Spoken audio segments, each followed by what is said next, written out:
예, 박근혜 대통령이 안보와 경제의 복합위기 속에서 취임 3년을 맞았습니다. 네, 지난 3년 동안 박근혜 정부의 국정 성적표는 어땠는지, 또 앞으로 2년 동안 역량을 집중해야 될 과제들은 무엇인지 오늘 정치부 김혜영 기자와 함께 이야기 나눠보겠습니다. 어서 오세요. 네, 안녕하세요. 자, 우선 외교 안보 분야부터 저희가 짚어볼 텐데요. 네. 자, 사실 박근혜 대통령이 외교에 사실 큰 공을 들여오지 않았습니까? 지난해 네. 한미라든지 한중, 한러 계속해서 정상회담도 하곤 했었는데, 자, 지금 북한의 핵미사일 또 사드 배치 여러 가지 문제들이 지금 펼쳐져 있단 말입니다. 자, 박근혜 정부의 이 외교 안보 분야 성과 또 미흡한 점은 뭐라고 보십니까? 네, 앞서 말씀하신 대로 여러 가지 현안들에 대해서 외교안보 현안에 대해서 굉장히 대처를 잘해왔던 게 사실입니다. 네. 작년 8월 임기 반환 전까지만 해도 다른 분야보다 상대적으로 좀 우호적인 평가를 받았던 부분도 이제 외교안보 분야였거든요. 임기 초부터 이제 한미동맹을 심화해왔고 또 태남먼 성로로 상징이 되는 대중외교도 강화하면서 외교의 균형을 갖췄다는 높은 평가를 받아왔습니다. 일각에서는 대중경사론이 나왔지만 지난해 10월에 한미 정상회담을 통해서 굳건한 한미동맹을 재확인하면서 이런 우려를 불식을 시켰습니다. 다만 북한의 이제 최근 4차 핵실험과 또 장거리 미사일 발사 이런 도발들에 따라서 이제 정부의 외교 정책에 큰 과제가 이제 떠안겨졌다 이렇게 볼 수가 있겠는데요. 지금이야 중국이 안보리 제재에 다소 이제 적극적으로 나설 것으로 예상이 되는 상황이지만 초반에 북한이 전략적 자산이라는 인식을 드러내면서 역할에 한계를 그어서 대중외교 실패론이 아니냐 이런 얘기까지 나온 바가 있습니다.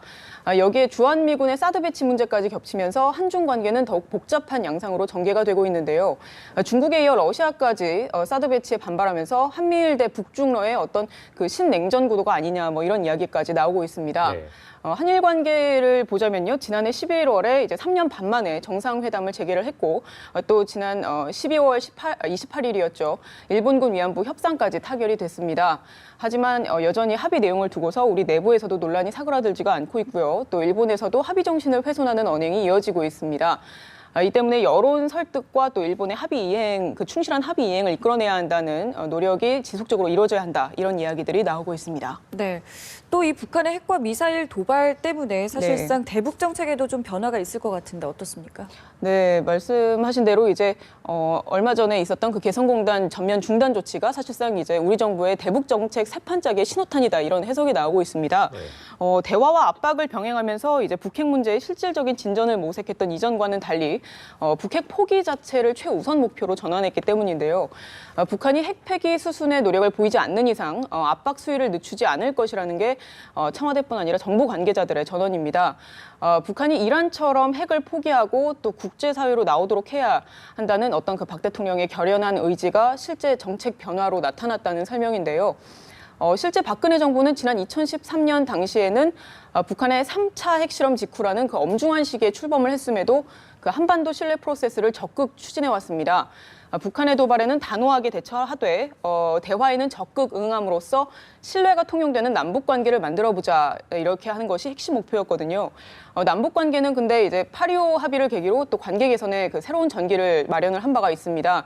대화로 군사적 긴장을 풀어내고 또 이산가족 상봉과 차관급 당국 회담까지 성사를 시키면서 통일 외교도 힘을 받는 모습이었는데요. 네. 하지만 북한의 4차 핵실험과 장거리 미사일 도발은 이제 박 대통령과 정부의 대북 정책 기조를 완전히 바꿔놨습니다. 현재 남북 관계는 연락 채널이 이제 모두 단절이 돼서 1972년도 7.4 남북 공동선언 이전의 어떤 암흑의 시대로 회귀했다 이런 평가마저 나오고 있습니다. 예, 이제 경제 분야로 좀 넘어가 보면요. 네. 자, 지금 국내외에서 이 경제 성장률도 둔화되고 있고, 네. 국내로 보자면 가계부채도 증가되고 있고, 또 실업률도 늘어나고 있고, 그러니까 대내외적인 악재가 사실 지금 많은 이런 상황인데, 맞습니다. 자, 박근혜 정부의 이 경제 성적표, 잘한 면도 있고 또 부족한 면도 있을 텐데 어떻게 네. 보십니까? 네, 참 저희가 청와대 출입을 하고 있어서 제가 직접 평가를 하기가 사실 좀 그렇긴 한데요. 예. 말씀을 드리자면 대내외적인 악조건 속에 고군분투를 했다라고 일단은 평가를 하고 싶습니다. 그러니까 악조건이라고 아까 말씀을 해주셨는데요. 박근혜 정부는 이제 경제 부문에서 체질 개선을 위한 이제 각종 개혁 방안을 추진하는데 주력을 해왔습니다. 세계 세계 경기 둔화와 국제 유가 급락 그리고 메르스 유입 등 이제 대내외적으로 우리 경제 발전에 걸림돌이 되는 그 불가항력적인 악재가 잇따른 것이 사실이거든요. 그런데 이 여파로 GDP 성장률을 보면 2013년도에 2.9% 그리고 2014년도에 3.3% 그리고 지난해가 2.6%로 3%대를 달성을 한 것은 2014년뿐이었습니다. 경제 활성화와 구조개혁 관련 입법이 지연되는 상황에서 청년 그 고용 부담도 가중이 되는 모습이었거든요. 그래서 지난해 청년층 실업률은 또 이제 9.2%로 역대 최대치를 기록을 했습니다. 국가 채무도 크게 늘고 있는데요. 2014년 7월에 500조 원을 넘어선 국가 채무가 1년 7개월여 만에 100조 원이 불어나면서 이제 올해 들어서 600조 원을 처음으로 돌파를 했습니다. 네. 하지만 세계적인 경제 위기 속에서 역사상 가장 높은 국가 신용 등급을 얻은 것은 큰 성과인데요. 국제 신용평가사인 무디스는 지난해 12월에 우리나라의 국가 신용 등급을 AA2 등급으로 올렸습니다. 구조개혁 등의 노력에 힘입어서 상향 조정된 것이라는 게 이제 청와대 안팎의 평가입니다. 네. 자, 그리고 4대 구조개혁이라는 거는 이제 박근혜 정부를 설명할 때 빼놓을 수 없는 키워드가 됐는데 네. 현재 이 부분은 좀 어떤 평가가 나오고 있나요? 정부는 일단 구조적인 그 저성장의 그 행로를 바꿀 수 있는 카드로 이제 4대 구조개혁을 적극 추진을 해왔거든요. 예. 그래서 박 대통령이 이제 경제 체질을 바꿀 수 있는 어떤 마지막 골든타임이다 이런 이야기들도 이제 해왔습니다. 네, 정부가 이제 가장 먼저 수술대에 올리고 있는 성과도 이제 가장 많이 낸 것으로 평가받는 분야가 바로 공공 분야인데요. 공공개혁에서 이제 대표적인 성과로 이제 공무원 연금 개혁이 꼽힙니다. 그 야당과 공무원 노조의 반발로 당초의 목표에는 미치지 못했지만 상당한 성과를 거뒀다고 평가할 수 있겠습니다. 정부는 공공기관 부채 감축과 또 전체 공공기관의 임금 피크제 도입을 추진을 했고 올해 말까지 4급 이상 직원으로 그 성과 연봉제 확대 등의 개혁도 1년여 만에 또 마무리를 지었습니다. 노동개혁의 경우는 이제 지난해 9월에 노사정 대타협을 도출을 했는데요. 이에 정부가 파견법을 비롯한 이제 노동개혁법들을 발의를 했지만 노동계의 반발이 이어지면서 이대 지침을 발표를 하고 드라이브를 건 상태입니다. 어제 박 대통령이 이제 노동개혁 4법을 자동차 바퀴 4개에 비유하면서 반드시 다 같이 처리가 돼야 한다라는 입장을 거듭 강조를 했습니다. 네. 하지만 야당이 노동개혁법을 완강히 반대를 하는 상황이어서 처리 여부는 지금 불투명한 상황이거든요. 금융개혁의 경우 인터넷 전문은행의 출범과 또 크라우드 펀딩 도입이 대표적인 성과인데요. 그 정부는 이제 올해 금융권에서 성과 중심 문화 확산을 중점으로 해서 2단계 금융개혁의 기치를 올리고 있습니다. 마지막으로 교육개혁인데요. 이거는 이제 현재 대학 구조개혁의 추진과 또 산학일체형 그 대학의 확대에 초점이 맞춰져 있습니다. 다만 이제 대학 구조 조정의 근거를 담은 대학 구조개혁법이 국회에 현재 계류 중이어서 당장 이제 가시적인 성과를 거두기는 어려워 보입니다. 박 대통령이 이제 대한민국 정체성 확립을 강조를 하면서 내세웠던 역사교과서 국정화는 정치적, 사회적인 논란 속에서 집필 작업이 진행 중에 있습니다.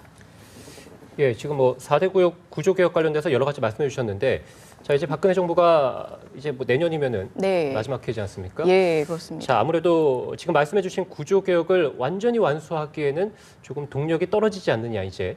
이렇게 볼 수도 있겠는데, 자, 그렇게 보자면 데드라인은 사실상 올해가 마지막이다. 이렇게 봐도 되겠습니까? 네, 그렇습니다. 많은 전문가들도 사실 그렇게 보고 있거든요. 왜냐하면 앞서 말씀하신 대로 일단 대선이 있는 집권 마지막 해에는 아무래도 이제 추진 동력이 떨어지지 않겠느냐. 그래서 사실상 지금 올해가 데드라인이다 이렇게 보는 시각들이 많습니다. 예.